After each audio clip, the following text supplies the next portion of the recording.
Pasukan lapis baja Israel dipaksa mundur oleh Brigade Al-Qassam. Hal ini setelah sayap militer Hamas itu berhasil menyusup ke perbatasan Zionis. Pengumuman ini disampaikan oleh Brigade Martir Is Aladin Al-Qassam pada Minggu 22 Oktober 2023. Disebutnya pejuang kemerdekaannya menyergap pasukan lapis baja Zionis di timur Han Yunis. Penyergapan dilakukan setelah mereka menyusup ke pagar dan maju beberapa meter. Mereka kemudian menghancurkan 2 bulldozer dan sebuah tank. Selanjutnya memaksa mereka mundur dari wilayah yang mereka duduki. Tindakan itu pun berhasil dan membuat pasukan Israel melarikan diri ke wilayah timur dengan meninggalkan kendaraan tempur mereka. Pihak pendudukan Israel mengakui bahwa ada korban di antara tentaranya dalam penyergapan tersebut. Lebih lanjut, Zionis mengatakan 1 tentara tewas dan 3 lainnya terluka.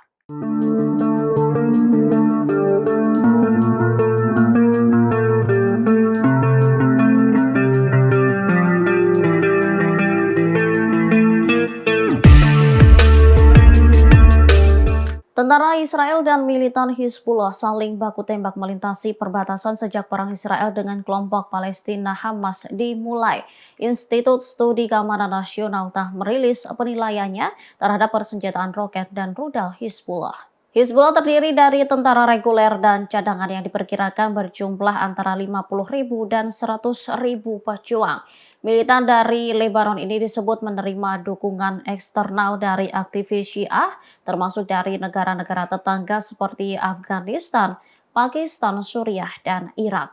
INSS memperkirakan Hizbullah memiliki 150.000 hingga 200.000 roket, kemudian senapan mesin ringan dan rudal termasuk ratusan rudal yang sangat akurat dan destruktif.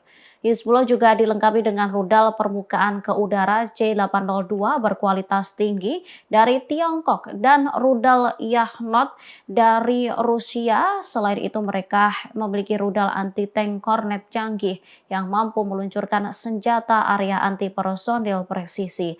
Saat ini perang antara Hizbullah dan Israel semakin intensif. Namun peluncuran sejauh ini hanya menargetkan wilayah terbatas. Hizbullah telah berjanji untuk meningkatkan serangan jika Israel mulai invasi darat ke jalur Gaza. Sementara Perdana Menteri Israel Benjamin Netanyahu memperingatkan Lebanon agar tidak membiarkan dirinya terseret ke dalam perang baru.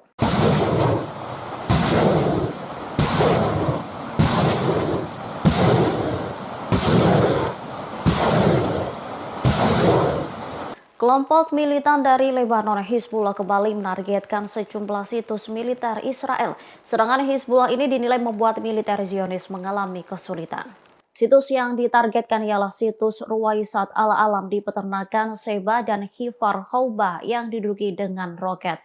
Pada Minggu 22 Oktober 2023 sore, Hizbullah juga menyerang situs militer Al-Abad dan Misgaf Am.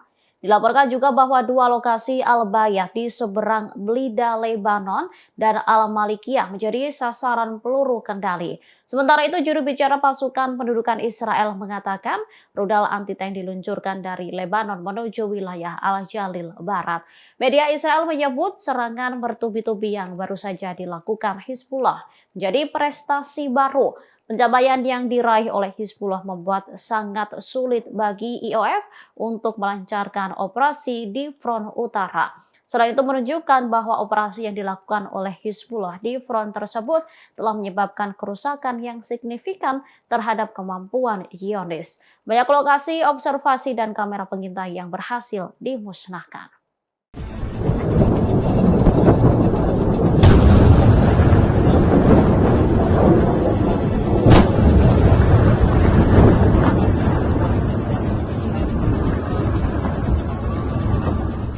Menteri Pertahanan Iran Brigadir Jenderal Muhammad Reza Astiani mengutuk serangan udara Israel terhadap Suriah dan Gaza.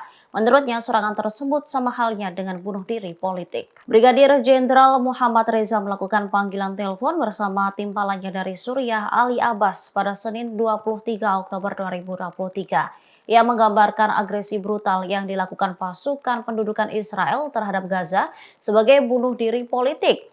Entitas yang dilakukan Israel disebut untuk mengkompensasi kegagalan operasional dan intelijen yang belum pernah terjadi sebelumnya. yaitu dengan membunuh anak-anak dan orang tak bersalah di Gaza. Reza lantas mengutuk kejahatan Israel, khususnya agresi terhadap rumah sakit baptis di Gaza pada 17 Oktober. Ia menekankan bahwa situasi di Palestina menyakitkan dan tragis. Menhan juga menunjuk pada kemenangan perlawanan dalam operasi Banjir Al-Aqsa. Ditegaskan bahwa setelah kemenangan ini, entitas Zionis mengungkap kejahatan tidak manusiawi mereka di Gaza. Tak hanya mengutuk serangan di rumah sakit Gaza, Menhan juga mengutuk serangan udara Israel terhadap Bandara Damaskus dan Aleppo, Suriah. Menteri Pertahanan Suriah memuji upaya Iran dalam menindaklanjuti kekhawatiran Suriah dan poros perlawanan. Download Tribun X sekarang, menghadirkan lokal menjadi Indonesia.